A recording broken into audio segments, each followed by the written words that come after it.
बिस्मिल्लाहिर्रहमानिर्रहीम, अस्सलाम वालेकुम। आप देख रहे हैं व्यूज़ मैटर। मैं हूं मुर्तज़ा डार। नाज़रीन, ये बात आप जानते हैं कि ईरान के ऊपर इल्ज़ाम है कि वो जौहरी हथियार बना रहा है या उसकी अफजाइश कर रहा है या वो बना चुका है। इस हवाले से वेस्ट, खुसूसन अमरीका, ईरान को बिल्कुल आड़े हाथों लिए हुए है।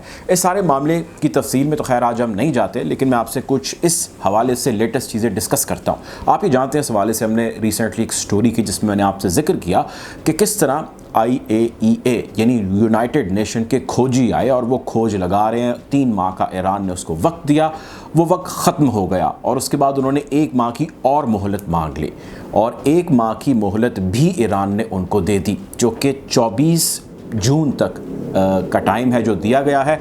अब इस 24 जून तक के दिए गए टाइम के मुताबिक ये खोजी हर वो मुमकिन कोशिश कर रहे हैं, सर धड़ की बाजी लगा रहे हैं कि किसी तरह वो यूरेनियम के हवाले से कोई सबूत ला सकें दुनिया के सामने और उन सबूतों की बुनियाद पर वो डिक्लेयर कर सकें, वो बता सकें कि ईरान एक जौहरी हथियार बनाने वाला मुल्क है। अच्छा, अब ये तो सारी कोशिश है जो इस खोजी टीम की है। इस खोजी टीम ने कुछ एलिगेशंस हैं जो इस 1 माह वाले टेन्योर जो उनको मिला है उसके अंदर उन्होंने रेज़ किया है। उन्होंने कहा है कि जी ईरानी हुकाम को कि भाई साहब, हमें 3 ऐसी जगह का इल्म हुआ है, 3 ऐसी साइट्स का पता लगा है जिन साइट्स के ऊपर माजी में यानी आज से कई साल या कुछ दहाइयाँ कबल आप यूरेनियम की अफजाइश कर रहे थे और उसमें ह्यूमन ट्रेस मिले हैं, यानी कि डेलिब्रेट कोशिश की जा रही थी ईरानियों की जानिब से यूरेनियम यानी इस जौहरी हथियार यानी इसकी अफजाइश के हवाले से काम किए जाने के। अब आप हमें इसका सबूत दीजिए, हमें बताइए कि यहाँ पर ये क्यों हो रहा था, कैसे हो रहा था और कौन कर रहा था। ये एलिगेशन इन्होंने रेज़ किया। इस एलिगेशन को लेके वेस्ट बड़ा प्रचार कर रहा है इस चीज़ का और वो कह रहा है कि जी हमें काफ़ी हद तक चीज़ें मिल गई हैं। इन चीज़ों के हवाले से अब ईरान को जवाब देना होगा, ईरान को हम कटहरे में लेके आएंगे। अब मैं वियना टॉक्स पे जाता हूँ कि वो हैं क्या और वो किस स्टेज तक पहुँचे और इसका उस पर क्या मुमकिन असर हो सकता है। दूसरी जानिब ईरान ने इसको रिस्पॉन्ड किया और उन्होंने रिस्पॉन्ड जिस तरीके से किया है, पहली तो उन्होंने चीज़ें कैटेगोरिकली डिनाई किया। उन्होंने कहा कि जी यूरेनियम की अफजाइश या एनरिचमेंट के ऊपर हम काम करते हैं, लेकिन हम काम उसी तरह करते हैं जिस तरह हर कोई मुल्क करता है, क्योंकि इस यूरेनियम के ऊपर या इन चीज़ों के ऊपर काम रिसर्च एंड डेवलपमेंट से रिलेटेड बहुत सारी चीज़ों पर किया जाता है। आप जानते हैं कि हमारे मुल्क के अंदर रिसर्च बहुत ज़्यादा होती है, तो हाँ, हमने इस हवाले से माजी के अंदर यकीनन किया होगा, लेकिन इसका ताल्लुक उस चीज़ से नहीं है जिस चीज़ से आप जोड़ना चाह रहे हैं, यानी कि जौहरी हथियार से इसका कोई ताल्लुक नहीं है। तो ईरान ने इसको कैटेगोरिकली डिनाई किया और इसको एक ऐसा फोर्ज्ड किस्म का एक एलिगेशन कहा है या एक ख़ुद साख्ता एलिगेशन कहा है जो कि बिल्कुल बेबुनियाद है।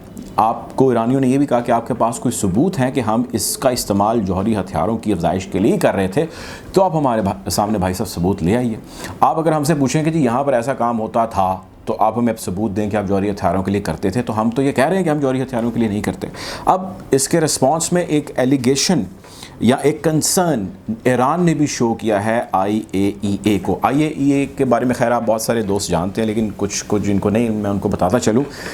IAEA एक इंडिपेंडेंट बॉडी है यूनाइटेड नेशंस की बनाई, जिसका काम ये है कि वो दुनिया के अंदर जौहरी ताकत या जौहरी कैपेबिलिटी के जो हामिल ममालिक हैं, लीगल और इलीगल, उन दोनों के हवाले से वो चेक एंड बैलेंस रखती है। IAEA की ज़िम्मेदारी लगाई गई, उन्हें कहा गया कि भाई आप इस मरतबा फिर ईरान जाएँ और जाके चेक करें कि ये यूरेनियम की अफजाइश जौहरी हथियारों के लिए तो नहीं कर रहे। उनकी टीम आई, 3 माह तक तहकीक करती रही, फेल हो गई, कोई जवाब, कोई सबूत, कोई चीज़ नहीं इकट्ठी कर सकी। तमाम एविडेंसेस देखने, चेक करने, जगहों के मुआयने, वर्चुअली चीज़ों के चेक करने, इंटरव्यूज़, जो जिस हद तक वो सबूत या खोज या इन्वेस्टिगेशन के अंदर जा सकते थे, कोई रिजल्ट नहीं मिला। उन्होंने कहा जी हमें 1 माह और दे दें। 1 माह का और वक्त दे दिया। इस 24 तारीख को यानी इस माह की जून की 24 को ये ख़त्म हो जाएगा। उसमें उन्होंने एलिगेशन रेज़ किया।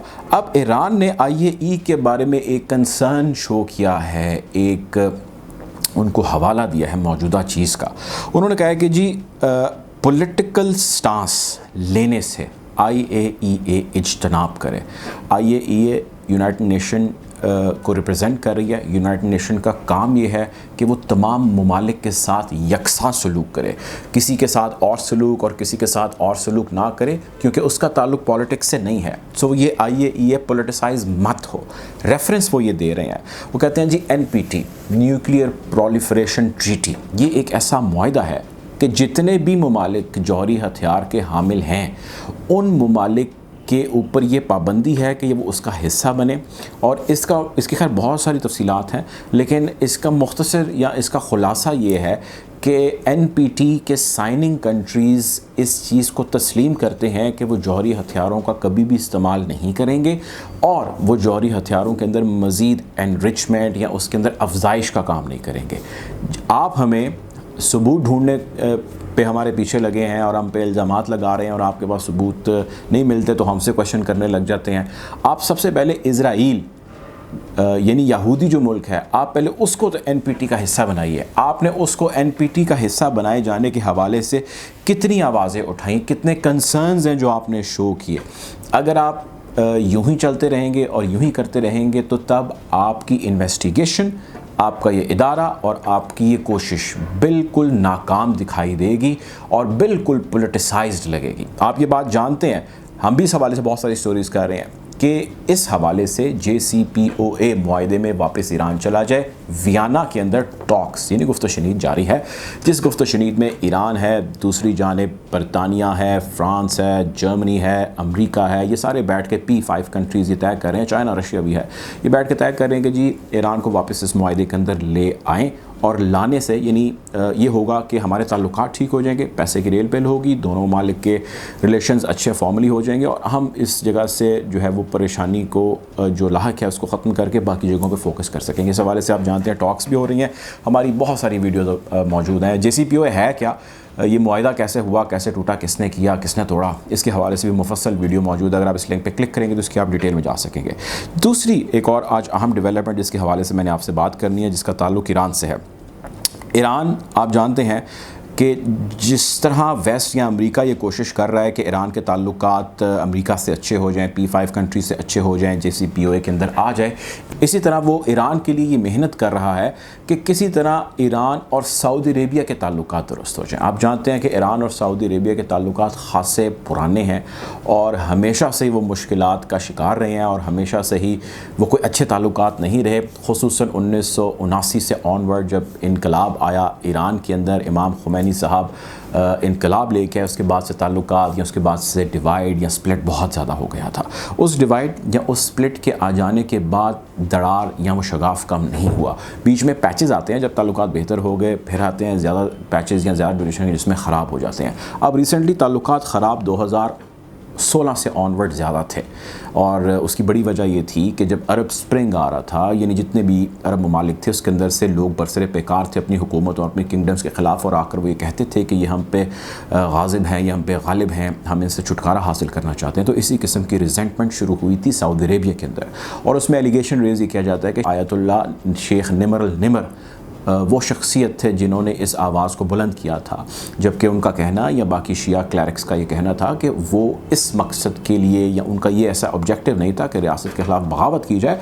उनका मकसद इस्लामी तालीमात है। आपने सिर्फ जो शिया कम्यूनिटी के अगेंस्ट या शिया क्लैरिक्स या ईरान के अगेंस्ट आपका हेट्रेड है, आपने सिर्फ उसको मलूज़ खातिर रखते हुए एक चीज़ को रीज़न बनाया और आपने इनको फांसी पे चढ़ा दिया और उनकी शहादत हो गई। उसके बाद से लेके आज की इस तारीख़ तक ताल्लुकात बिल्कुल कटअप हैं और किसी भी किस्म की दोनों ममालिक के दरमियान बेहतरी की कहीं कोई गुंजाइश नहीं बची। अमेरिका की इमा पर, जो बाइडन की कोशिश पर अब दोनों के ताल्लुकात बेहतर किए जाने के हवाले से बातचीत हो रही है। इराक़ के अंदर वेन्यू तय किया गया है जहाँ पे कुछ मीटिंग्स हुई हैं सऊदी अरेबिया की और ईरान के लीडरान की, और इस मीटिंग्स के अंदर वो इन तमाम उमूर पर बातचीत कर रहे हैं जहाँ से सेटलमेंट हो सके उन तमाम इश्यूज़ की जो सऊदी अरेबिया और ईरान के दरमियान मौजूद हैं। यमन हुतीज़ का मसला आप जानते हैं बहुत पुराना है, सऊदीज़ उनको बैक कर रहे हैं और हिज़्बुल्लाह को बैक यकीनन ईरान की है। इस जंग के नतीजे में, इस प्रॉक्सी वॉर के नतीजे में जितनी हलाकतें हो चुकी हैं, जितने ज़ख्मी हो चुके हैं, जितना नुकसान हो चुका है, अमेरिका अब ये चाहता है कि वो इन सारी चीज़ों को समेटे। ये बात मैं बार बार अपनी स्टोरीज़ और वीडियोज़ के अंदर कह रहा हूँ कि अमेरिका ये सारा इसलिए करना चाहता है, उसका ऑब्जेक्टिव ये है कि अगर वो उसमें कामयाब हो गया ये तो खैर दूर की बात है, लेकिन फ़िलहाल वो ऑब्जेक्टिव ये लिए हुए है कि वो जहाँ पे बिखेरे हैं उसके डायरेक्टली या इनडायरेक्टली उनको सॉर्ट आउट करे, सॉल्व करे और कुछ अरसे के लिए उसको सर्द खाने में रख दे, ताकि वो एलिनिएट कर सके, सिंगल आउट कर सके, आइसोलेट कर सके चाइना को, और चाइना के जितने दोस्त हैं उनको अपना दोस्त बनाए, उसके जितने दुश्मन हैं उनको भी अपना दोस्त बना ले। ईरान चाइना का दोस्त है, वो ईरान के साथ दोस्ती करना चाहता है और इस दोस्ती का उसका एक ही मकसद है कि वो ईरान के दोस्त को अपना दोस्त बनाए और उसको उससे ज़्यादा हेल्प आउट करे, और JCPOA में उसको इसलिए लेकर जाना चाहता है और वो सिंगल आउट करना चाहता है चाइना को। इस सारे का मकसद यकीनन चाइना के ख़िलाफ़ एक मुहासरा करना है।